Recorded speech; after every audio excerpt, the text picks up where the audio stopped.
Some of the most profound truths in this world can sound a bit, odd when you first hear them, especially when Jesus speaks them. When you read about Jesus' life on this earth, his public ministry, in one of the gospel accounts, Matthew, Mark, Luke, or John, the thing that strikes you is that he was coming from a completely different place, a completely different perspective, if you will. And that upset a whole bunch of people. It was the profoundly countercultural nature of what Jesus said and did that ultimately got him crucified. It upset the entrenched, comfortable religious leaders of the day so much that they conspired to kill him. So sometimes when words roll off his tongue, they come across sounding odd, confusing, like this one, Matthew chapter 5, verse 3.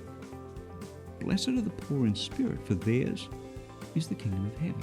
Now, if I were to ask you, would you like to be poor in spirit? What would your answer be? Yeah, I thought so. On the surface of things, it doesn't sound like a place you really want to be. You want to be happy, successful, confident, living on easy street, as it were. Poor in spirit? No, thank you. But let's get back to what Jesus said there for a minute.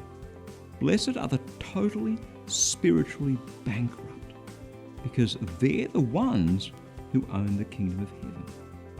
Really? On a different day, Jesus explained himself. He told a parable, a story about two men who went up to the temple to pray. One was a self-righteous religious leader who prayed along these lines. Luke chapter 18, verses 11 and 12.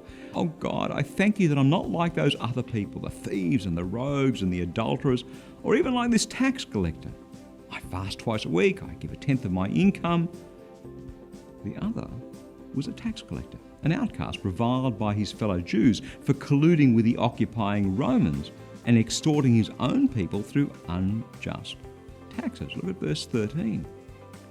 But the tax collector, standing far off, would not even look up to heaven, but was beating his breast, saying, God, be merciful to me, a sinner.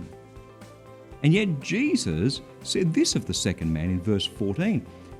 I tell you, this man went down to his home justified rather than the other. For all who exalt themselves will be humbled, but all who humble themselves will be exalted.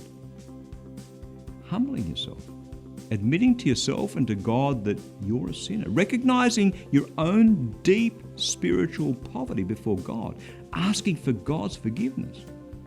That's where the blessing is. Matthew chapter 5, verse 3. Blessed are the poor in spirit, for theirs is the kingdom of heaven.